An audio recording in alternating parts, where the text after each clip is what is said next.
வாழ்க வளமுடன். ஆண் சக்தியும் பெண் சக்தியும் சேர்ந்தால்தான் இந்த உலகம் முழுமை பெறும் என்பதை உலகத்திற்கே உணர்த்த சிவபெருமான் எடுத்த அதிசய உருவம்தான் அர்த்தநாரீஸ்வரர்.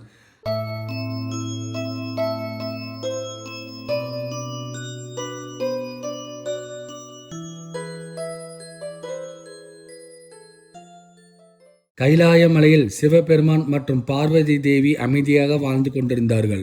அந்த நேரத்தில் பல முனிவர்களும் தேவர்களும் சிவபெருமானை மட்டும் உயர்ந்த சக்தி என்று நினைத்து வழிபட்டார்கள். ஆனால் பார்வதி தேவிக்கு ஒரு கேள்வி எழுந்தது.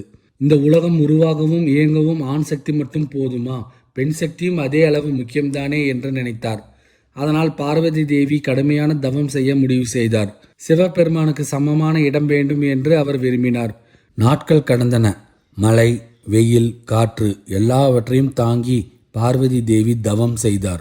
இறுதியில் சிவபெருமான் அவர் முன் தோன்றினார். அப்போது பார்வதி தேவி, நான் உங்களிடமிருந்து தனியாக இல்லை என்பதை உலகம் அறிய வேண்டும் என்று கேட்டார்.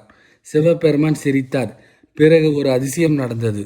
சிவபெருமானின் உடலில் பாதி பகுதி பார்வதி தேவியாக மாறியது.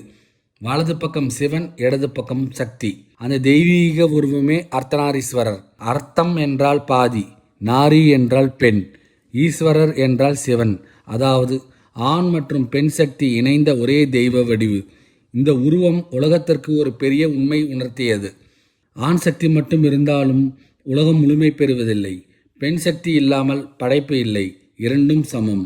அதன் பிறகு தேவர்களும் முனிவர்களும் சிவனையும் சக்தியும் ஒன்றாக வணங்க ஆரம்பித்தார்கள். உலகம் வேறுபாடு இல்லை. இரண்டு சக்திகளும் இணைந்தால் வாழ்க்கை முழுமை பெறும் என்பதை அர்த்தநாரீஸ்வரர் இன்று வரை நினைவூட்டுகிறார். வாழ்க வளமுடன்.